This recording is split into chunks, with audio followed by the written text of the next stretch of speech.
see,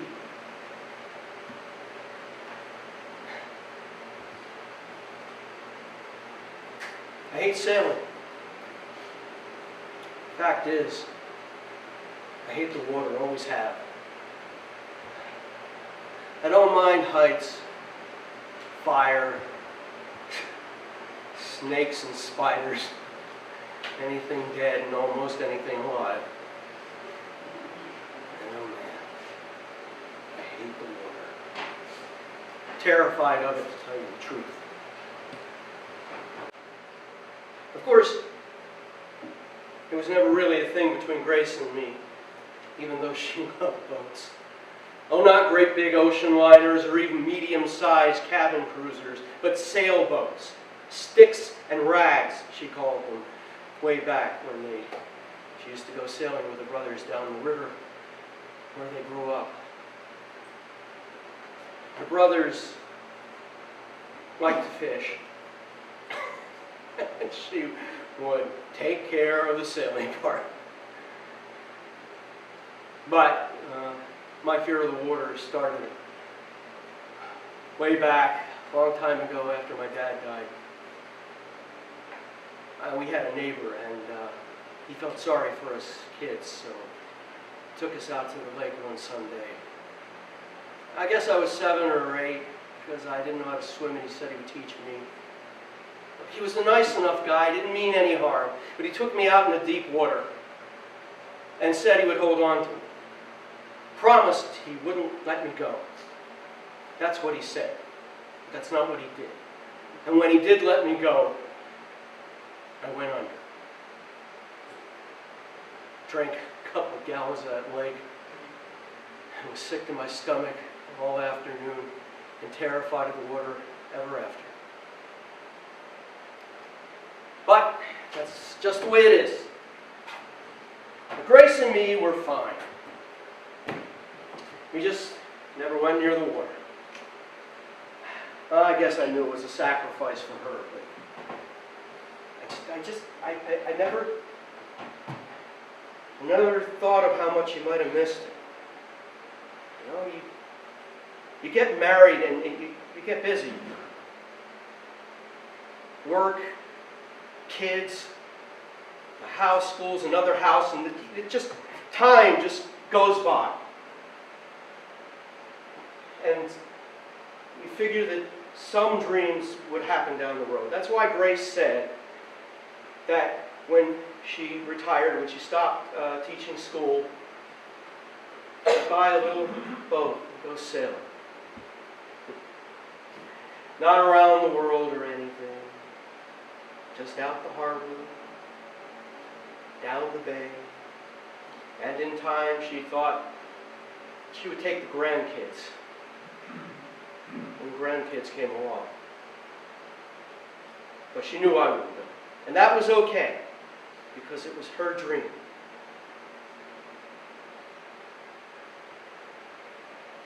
But that last semester she taught school, it started.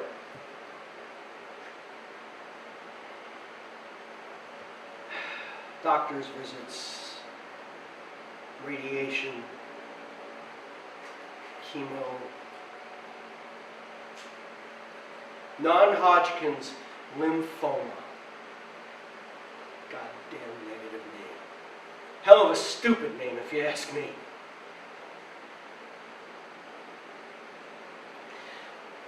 So it was. And before we knew it, she was gone. Why is life always about the timing? The one thing that she wanted to do, and she never got a chance to do it. Now tell me, how can I make sense out of all that? How can you fit that in your head and make it come out okay? It's goddamn perverse. That's what I call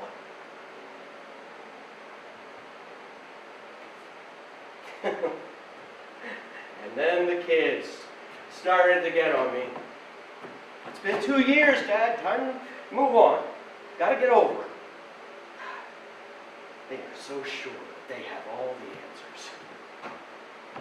Just because their mom is gone, does that mean that I stop being their father? and then they practically ganged up on me to get rid of her stuff. Which I feel so much better, Dad, once all of those things are gone. Look, not that I don't love them. I do. I absolutely adore them, but what the hell do they know?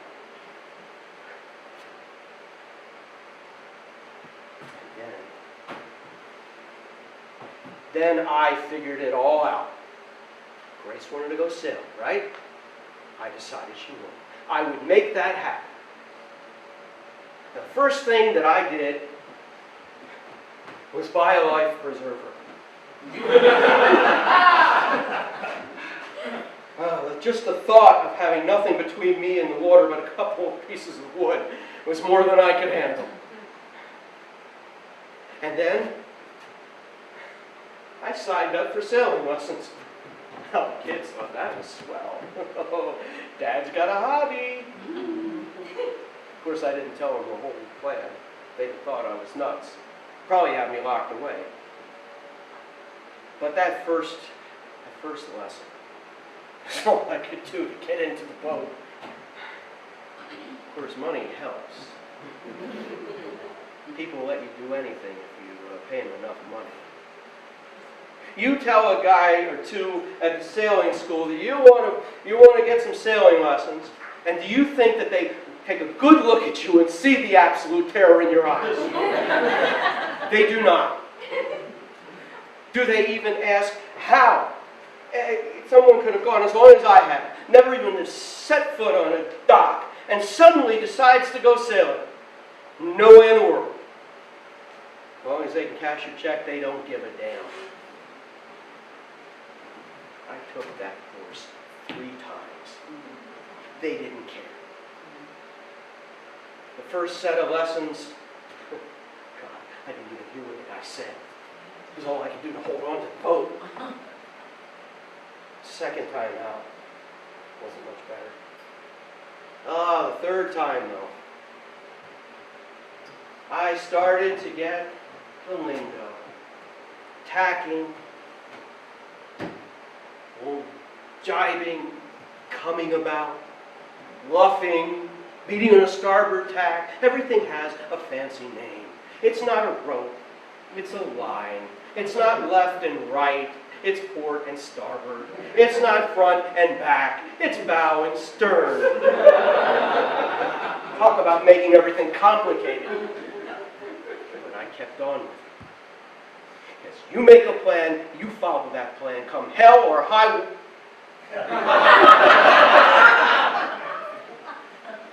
You know what?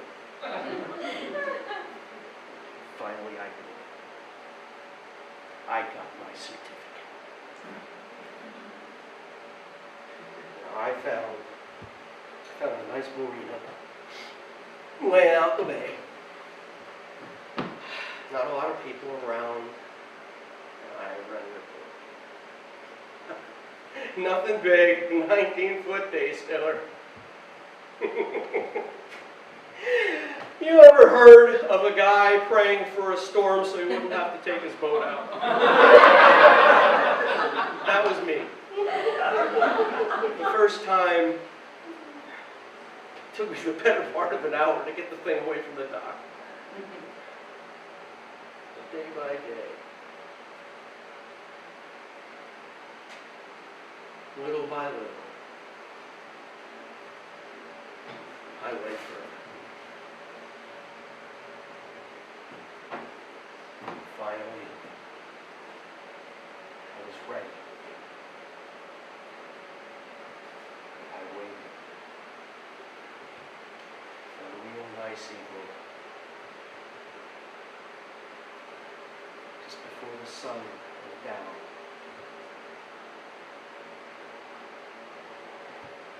And I took her out. I don't mean the boat. I mean Grace. Grace's things. I set anchor out as far away from anybody as I could get, so it was just me and her.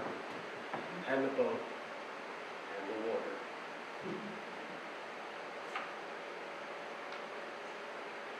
First, all of her hats. Those caps she used to wear. Oh, one at a time, and put them in the water and let them go. Then her blouses. All those beautiful, pretty blouses. One by one. Now I know I could have just given them away to charity, let somebody else get some use out of them, but this was about Grace going sailing.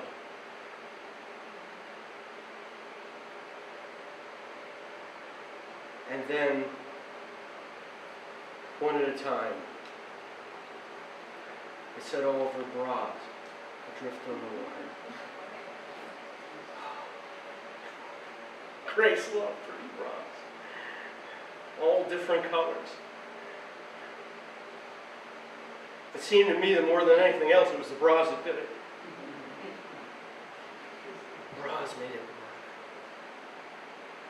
Oh my God.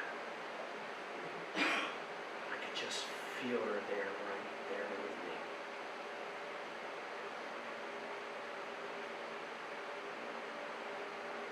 me. You know, I gotta tell you, it was kind of strange watching all those bras floating over the water. Watching all of those pretty things of hers. Just drifting away. I could feel it. Sailing out the harbor. My Grace going out to sea, and for the first time, I could think of her as happy. Because she's where she wants to be.